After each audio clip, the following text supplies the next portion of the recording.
All right, I'd like to call to order the Committee of the Whole meeting of Monday, June 18th, 2018. Will the clerk call the roll, please? Mayor Berman? Here. Trustee Gafino? Here. Trustee Lowry? Here. Trustee Carroll? Here. Trustee Gately? Here. And our first item of discussion is item number 1, welcome signs. Steve? Thank you, Mr. Mayor. So this project, as you remember, about a year and a half ago or so, we had our welcome signs put up. And when they were first put up, the color scheme was blue and brown, and there was some concerns that the brown lettering wasn't showing up on the gray, the stone color. So what we did was we had painted all of these small lettering white, which was the only color that really popped enough for you to read it well. And what ended up happening is we had the top picture of North in blue, and then we went Aurora in white because it was brown before. And that was the color scheme basically for 9 of our 10 signs is the top one right now. So 9 out of the 10 signs look just like the first one.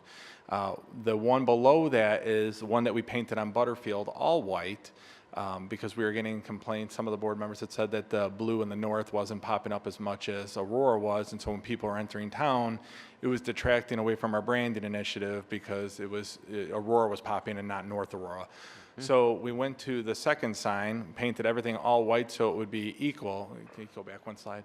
There you go. So on the bottom, so it'd be all equal. Then there was some talk that the board thought, well, you know, we don't want to lose the blue because that's in our branding logo. So months ago, we put this on hold because we took this conversation up in the winter time. We waited for the spring. It was an extremely wet spring, and we had trouble getting a painter out there to do the lettering. But what we ended up doing recently was we hired the sign company to come back out, and the next couple of slides are basically alterations of what the sign can be. So basically, these are, you see the top one is white north and then blue outlined Aurora on the bottom. The bottom is all white with blue outline on North Aurora. And then the last one is, well, you got the white outline, or excuse me, white with blue outline, and then all blue. What I can tell you is this: staff normally doesn't make recommendations on the colorful beautification project type stuff. We like to get the board's feedback because you guys don't get to have a lot of fun conversations like this. So, but in my honest opinion, and basically talking to staff, the all blue that's currently out there is really hard to read. So when you're driving from a distance, the blue is very blurry. So the white is definitely, in staff's opinion, the most visible colors. So if we were to make a recommendation, we would recommend that they do all white, so they're all uniform, like the second one, or where you have a blue outline on North Aurora, like the one at the bottom right there. So obviously the board can have other choices, but that's just staff's opinion. I'm glad you said that, Steve, because I was going to ask about the difference between what you see on these pictures versus what you see on the road. So, yeah. When you're on Mitchell Road heading west and you see that Butterfield sign that's all blue right now, the North and Aurora are solid blue, you cannot distinguish clearly North Aurora. It looks like a mass of blue on the sign until you get closer to it. I think number 3 would be my pick. I pick option 1, the white, all white. One? You want one? One's all white. It's easier, cleaner, easier to I maintain. like 3. I like 3. Keep it simple. Yeah. I like 3. 3? 1. It looks a little bit more sophisticated or something to me. Here's the good news. The good news is there's 5 board members tonight, so we have an odd number. So we should have direction unless one of you says 3-1 and then someone throws a 2 in there. So right now I think I have 2 and 2 on 1 and 3. 1 being the all white and 3 being the blue outline letters. Are you 3? I'm 3. I'm 3. We're 3. 3 Okay. threes here. So, okay, so before I move forward, I want to make sure. So it's the third sign with the blue outlined North and Aurora. Right. Okay. That's Any the of direction I first have. 3 would be Yes. okay. I think it looks gaudy. You think it looks gaudy? Yeah, it's going to be harder to do, too, because you got to maintain them. It's easier I to just think do it them looks all white. gaudy. I really Well, do. that's a good point. I think number 4 looks gaudy with the 2, but 3 I thought looked kind of sophisticated. So be it. Yeah. So we'll go with number 3 then? That's what I would pick. Okay, blue outline. Okay. Mark makes a good point though about the all white. Be cheaper to keep up. So. Cheaper to paint, cheaper to maintain, and look better. It's all right, when it comes to fixing them, I'll just do them all white then, and nobody will know. All right, thank you. You won't even notice. Flip a coin. Item number 2, small wireless facilities. John? I'm going to start this one. This is a kind of a, this is a three-person approach. So basically, there's the state law, which is where I come in, and then there's a public works and a zoning component to this. So I'm going to give an overview, and John and Mike can chime in, or if you have questions that are specific to public works or community development. But basically, why we're here tonight is the state passed a law allowing small wireless facilities in public rights-of-ways and on certain private properties throughout Illinois in municipalities, basically preempting villages' abilities to really zone or protect right-of-ways from having these facilities installed. For those who remember, this is kind of similar to 2007 when AT&T came in with Project Lightspeed with the U-verse components, and they were putting in 6-foot by 4-foot utility boxes in the right-of-ways.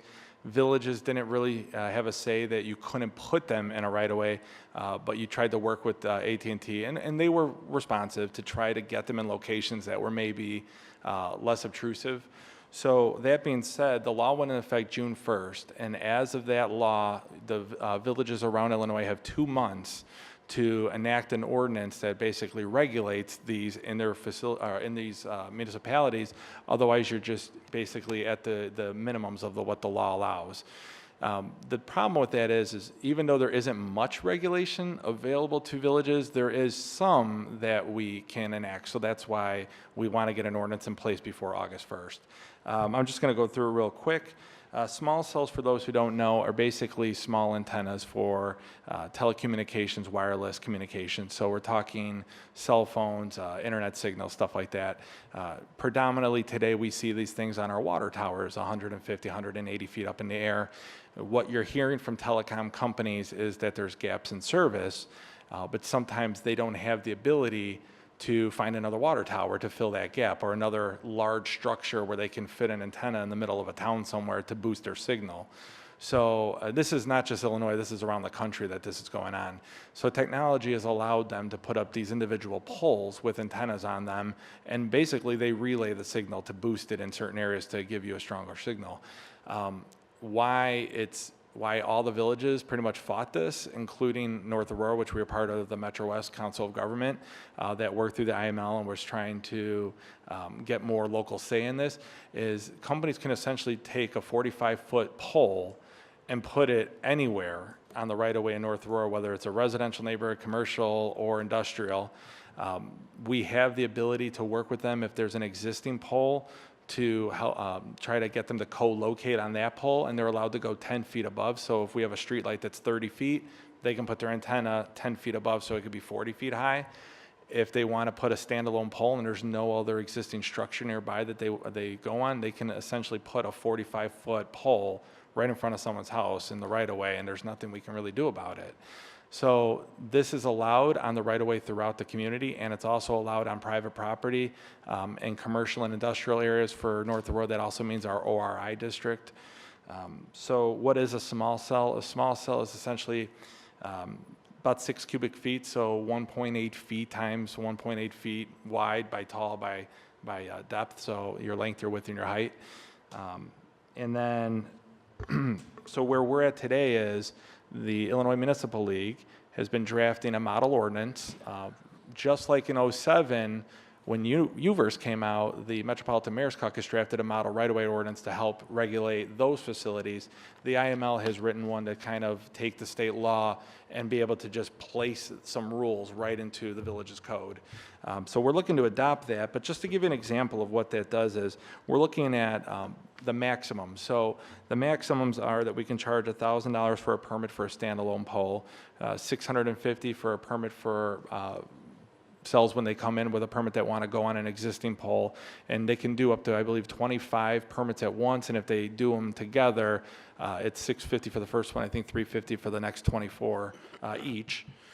Annually, the revenue to the village is $200 maximum, so if they have 100 poles, we get $200 per pole. So, you know, basically it's not a giant revenue stream, whereas in our our antennas that we allow in our water towers generate a significant more amount of rent, and obviously they're not necessarily in front of someone's house.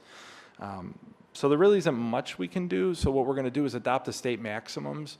That's what the staff is looking to do. In front of you tonight, you have a memo that was written by a combination of Mike, John, and Dave Hansen, our administrative and GIS analyst, and overviewed by myself to kind of just give you a briefing of what it is. The next step is we're actually, since we're under a time crunch, we wanted to just let the board have the information tonight, and then immediately we're going to Plan Commission in July, on July 10th. They're going to look at the zoning.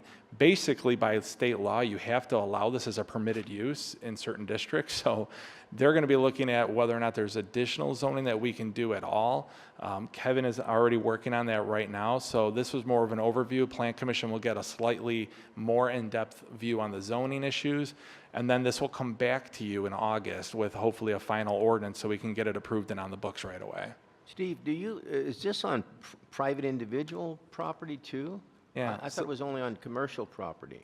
So in the residential district, it can be, the parkway is technically public property, so it can be on your right-of-way.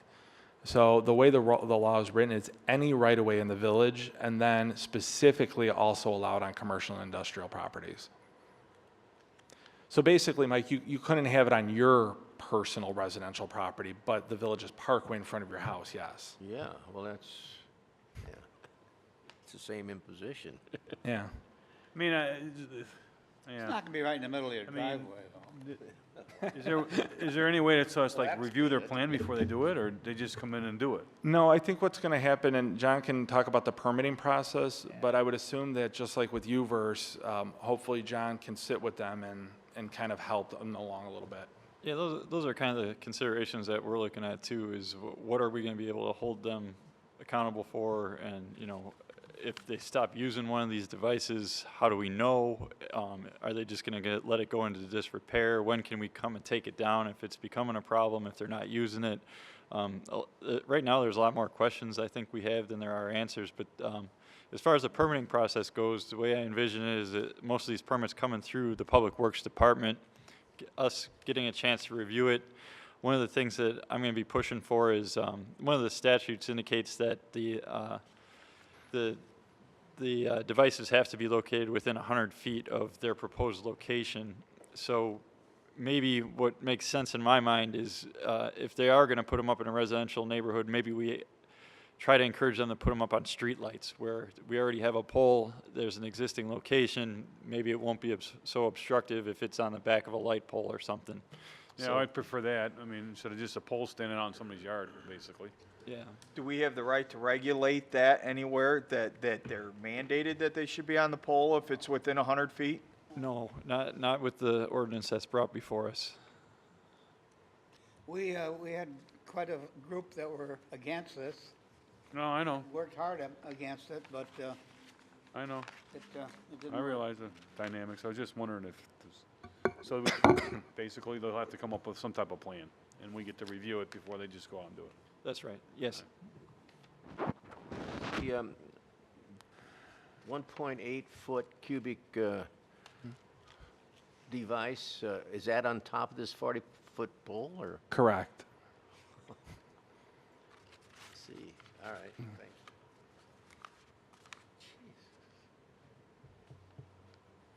It's basically like maybe a half or 2/3 of the podium on a pole. You know, Mike, that there's gonna be. Yeah, it's like 20 inches. There's gonna be manholes in front yards for the new Metro hat. Did you know that? That's more tolerable than a big, huge pole. This started years ago. Probably about 3 years ago, I'd say, villages around this area where we were starting to meet with people who were looking to put these huge poles up and put small cells up. And the technology was fairly new for this area at the time. And it was easy because back then you can just revert back to the zoning code and say, well, the zoning code only allows structures up to this amount of height. They're not even permissible in town.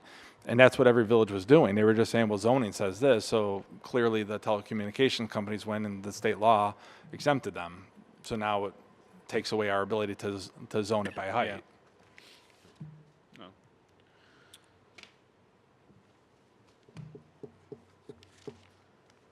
All right.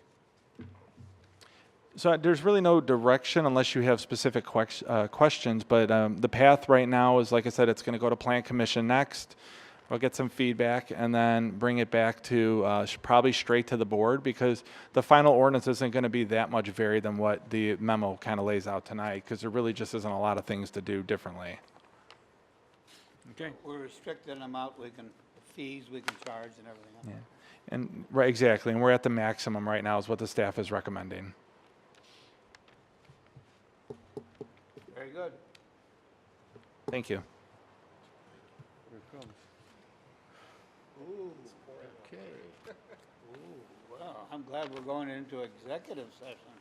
We don't have to leave. I'd entertain a motion to go into executive session to discuss collective bargaining. So and moved. we won't be coming back. Second. All those in favor say aye. Aye. Aye. Opposed? We're going to executive session. Thank you very much for the audience, and don't get wet. It could be a long executive session. Not because there's a lot to talk.